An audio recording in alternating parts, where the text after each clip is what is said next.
যারা বাংলাদেশ থেকে এসেছেন তারা সিএএ অ্যাপ্লিকেশন করুন। মতুয়া চিন্তন শিবির থেকে বার্তা শান্তনুর। রবিবার উত্তর 24 পরগনার গোপালনগরে মতুয়া ধর্মচিন্তন শিবিরের আয়োজন করা হয়। এই চিন্তন শিবিরে অংশ নেন কেন্দ্রীয় মন্ত্রী শান্তনু ঠাকুর। সেখানে বক্তব্য রাখতে গিয়ে শান্তনু ঠাকুর সিএএ নিয়ে মতুয়া সম্প্রদায়ের মানুষদেরকে বার্তা দেন। শান্তনু বলেন, সিএএ অ্যাপ্লিকেশন করতে হবে। যারা বাংলাদেশ থেকে এসেছেন তারা সিএএ অ্যাপ্লিকেশন করুন। ভারত সরকার হিন্দু, শিখ, খ্রিস্টান, বৌদ্ধদের নাগরিকত্ব দেবে। সিএএ এর জন্য কোন কাগজ বাধ্যতামূলক নয়, যদি ওখানকার কোনো সরকারি কাগজ থাকে দেবে। আর অল ইন্ডিয়া মতুয়া মহাসংঘের থেকে একটি সার্টিফিকেট দিয়ে দেব যেই লোক অল ইন্ডিয়া মতুয়া মহাসংঘের সদস্য, সিএএ পাওয়ার যোগ্য। পরবর্তীতে সাংবাদিকদের মুখোমুখি হয়ে শান্তনু আরও বলেন, মানুষের কানে তো জল যায় না, ধরপাকড় শুরু হয়েছে, এখন আবেদন হবে। সিএ না করলে অসুবিধায় তো অবশ্যই পড়তে হবে। বাংলাদেশ, পাকিস্তান থেকে যারা এসেছে তারা তো ভারতের নাগরিকই ছিল না। অবৈধভাবে যারা এসেছে তাদের ধরপাকড় চলছে পুশব্যাকের জন্য। ধরা হচ্ছে স্টেট গভর্নমেন্টের মধ্য দিয়ে, তবে যাদের ধরা উচিত স্টেট গভর্নমেন্ট তাদের ধরছে না। শান্তনু ঠাকুরের মন্তব্য নিয়ে মমতা ঠাকুরের মতুয়া সংঘের প্রাক্তন সাধারণ সম্পাদক প্রসেনজিৎ বিশ্বাস বলেন, শান্তনু ঠাকুরের এই বক্তব্যে বোঝা যায় কেউ সিএএর জন্য আবেদন করছে না। সেই কারণে একজন কেন্দ্রীয় মন্ত্রীর পাড়ায় পাড়ায় গিয়ে বলতে হচ্ছে আপনারা সিএএতে দরখাস্ত করুন। মতুয়া উদ্বাস্ত যারা বাংলাদেশ থেকে এসেছে তারা মমতা বন্দ্যোপাধ্যায়ের উপরে ভরসা রেখেছেন। মমতা বন্দ্যোপাধ্যায় আগেই বলে দিয়েছেন যাদের আই কার্ড, ভোটার কার্ড আছে তারাই ভারতের নাগরিক। শান্তনু ঠাকুর নিজের ব্যক্তিগত ব্যবসা বাড়ানোর জন্য এসবগুলি করছেন। সিএএ অ্যাপ্লিকেশন করতে হবে। যারা বাংলাদেশ থেকে এসেছেন তারা সিএএ অ্যাপ্লিকেশন করুন। ধরপাকড় শুরু হয়েছে, এখন আবেদন হবে আস্তে আস্তে। ধরপাকড় শুরু হয়েছে তো আবেদন হবে। মানুষের কানে তো জল যায় না মুখে বক্তব্য দিলে। না না, সিএ না করলে অসুবিধায় পড়তে তো অবশ্যই হবে।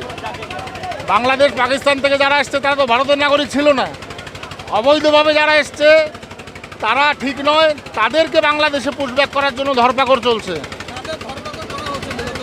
যারা অবৈধভাবে প্রবেশ করেছে তাদের ধরা না করছে, ধরছে অনেককেই, এবং সেটা স্টেট গভর্নমেন্টের মাধ্যমে ধরা হচ্ছে।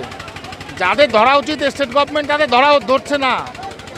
ধরপাকড় শুরু হওয়াতে মানুষের মধ্যে যে একটা বিশৃঙ্খলতা শুরু হয়েছে সেটাই মূলত মানুষকে সচেতন করছে।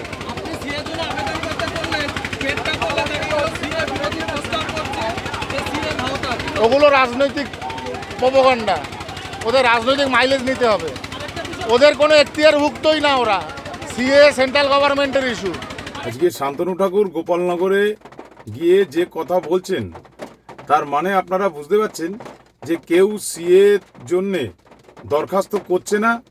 সেই জন্যে শান্তনু ঠাকুরের মতো একজন লোক, একজন কেন্দ্রীয় মন্ত্রী পাড়ায় পাড়ায়, গ্রামে গ্রামে গিয়ে মানুষের কাছে বলতে হচ্ছে যে তোমরা সিএতে দরখাস্ত করো। মতুয়া উদ্বাস্তু যারা বাংলাদেশ থেকে এসছে তারা মমতা বন্দ্যোপাধ্যায়ের ওপর ভরসা রেখে, মমতা বন্দ্যোপাধ্যায় প্রথমেই বলে দিয়েছেন যে যাদের আই কার্ড, আধার কার্ড যাদের আছে, ভোটার লিস্টে যাদের নাম আছে তারাই ভারতের নাগরিক। শান্তনু ঠাকুর যেটা শুরু করেছে ওটা একদম ওনার ব্যক্তিগত ব্যাপার। উনি ওনার ব্যক্তিগত ব্যবসা বাড়ানোর জন্য এইসবগুলো করছেন।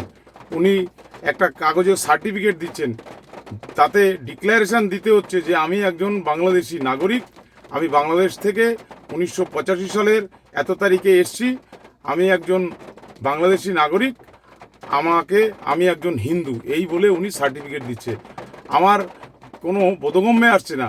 আমি একজন আইনজীবী হয়ে আমি বুঝতে পারছি না কেন এইসব করছেন।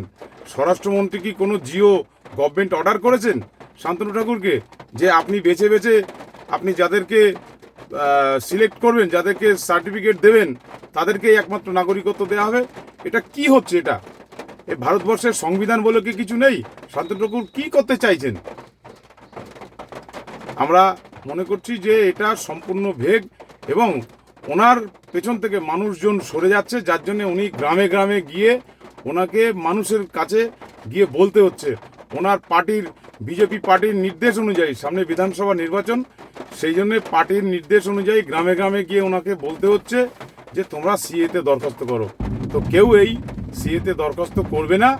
মানুষ যারা উদ্বাস্তু, যারা ওপার বাংলা থেকে এসছে, যারা যেভাবে আছে তারা এইভাবেই থাকবে, এ নিয়ে কোনো সন্দেহ নেই। এবং মতুয়ারা মমতা বন্দ্যোপাধ্যায়ের সঙ্গে আছে।